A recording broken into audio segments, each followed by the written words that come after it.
మరి తెలంగాణలో రాగద్వేషాలకు అదేవిధంగా రాగద్వేషాలకు అతీతంగా రాజ్యాంగబద్ధంగా పాలన చేస్తానని మరి ప్రమాణం చేసిన ముఖ్యమంత్రి రేవంత్ రెడ్డి గారి అనాలోచిత చర్యల వల్ల తెలంగాణకు జరుగుతున్న నష్టాన్ని అడ్డుకోవడం కోసం మరి నేను రాష్ట్రానికి రాష్ట్ర ఖజానాకు ఒక పౌరుడిగా పన్నులు కడుతున్నా. నా పన్నుల రూపంలో రాష్ట్రానికి వస్తున్న ఆదాయం నుండి గత బీఆర్ఎస్ ప్రభుత్వం ఆ ఆదాయాన్ని మరింత పెంచడం కోసం, ఈ రాష్ట్ర బాగోగుల కోసం, ఈ రాష్ట్రంలో ఒక గొప్ప ఇండస్ట్రీని పెట్టడం కోసం, వేలాది మందికి ఉద్యోగాలు వచ్చే విధంగా, లక్షలాది కోట్లాది రూపాయల రెవెన్యూ ఇచ్చే విధంగా ప్లాన్ చేయడం కోసం మొబిలిటీ వ్యాలీ అనే ఒక కార్యక్రమం పెట్టడానికి సంకల్పించిండ్రు. అందులో భాగంగానే మరి గత ప్రభుత్వం ఫార్ములా ఈ రేస్ అని ఒక రేసును కూడా నిర్వహించడం జరిగింది. మరి అదే రేసు ఇంకా 4 సార్లు ప్రపంచంలో ఎక్కడ లేని విధంగా జరగాల్సి ఉండే.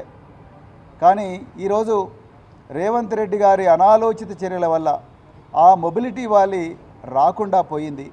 దానివల్ల ఒక పౌరుడిగా, ఒక పన్ను కట్టే సిటిజన్గా, రాష్ట్ర ఖజానాకు పన్నులు కడుతున్న ఒక సిటిజన్గా నాకు నష్టం జరిగింది, ఆ తెలంగాణ ప్రజలకు నష్టం జరిగింది. తెలంగాణలో వేలాది ఉద్యోగాలు వచ్చే అవకాశం చేతులారా కోల్పోయినాం మనం.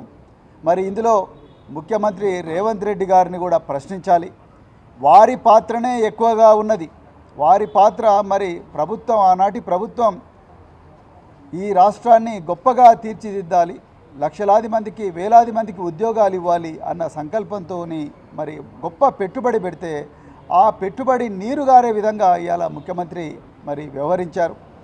ఆ సందర్భంగా మరి నేను ఇవాళ నార్సింగి పోలీస్ స్టేషన్లో మరి ముఖ్యమంత్రి గారిని మీద కూడా కేసు పెట్టాలని చెప్పేసి మరి మొత్తం కూడా రీసెర్చ్ చేసి ఆ సమాచారాన్ని సేకరించి ఆ సమాచారాన్ని నా ఫిర్యాదులో పొందుపరిచి ఇవాళ నార్సింగి పోలీస్ స్టేషన్లో నేను, నాతో పాటు ముషీరాబాద్ ఎమ్మెల్యే గారు గౌరవ పెద్దలు మరి ముఠా గోపాల్ గారు, అదేవిధంగా మరి ఎమ్మెల్సీ నవీన్ కుమార్ రెడ్డి గారు, అదేవిధంగా మాజీ కార్పొరేషన్ చైర్మన్లు వాసుదేవరెడ్డి గారు, రాకేష్ గారు, మేమందరం కలిసి ఇవాళ మరి నార్సింగి పోలీస్ స్టేషన్లో కంప్లైంట్ ఇవ్వడానికి పోతున్నాం.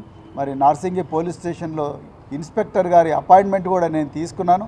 మరి తప్పకుండా వారు ఈ కంప్లైంట్ తీసుకొని దీనిని ఎఫ్ఐఆర్గా రిజిస్టర్ చేసి రేవంత్ రెడ్డి గారిని కూడా ప్రశ్నించి తెలంగాణ ప్రజలకు జరుగుతున్న అన్యాయం, మరి తెలంగాణ చేజేతుల ఎన్నో గొప్ప అవకాశాలు కోల్పోతున్న వైనాన్ని అడ్డుకోవాలని చెప్పి ఆ కేసును పూర్తిగా పరిశోధించాలని చెప్పేసి మరి నేను పోలీసులను కోరబోతున్నాను.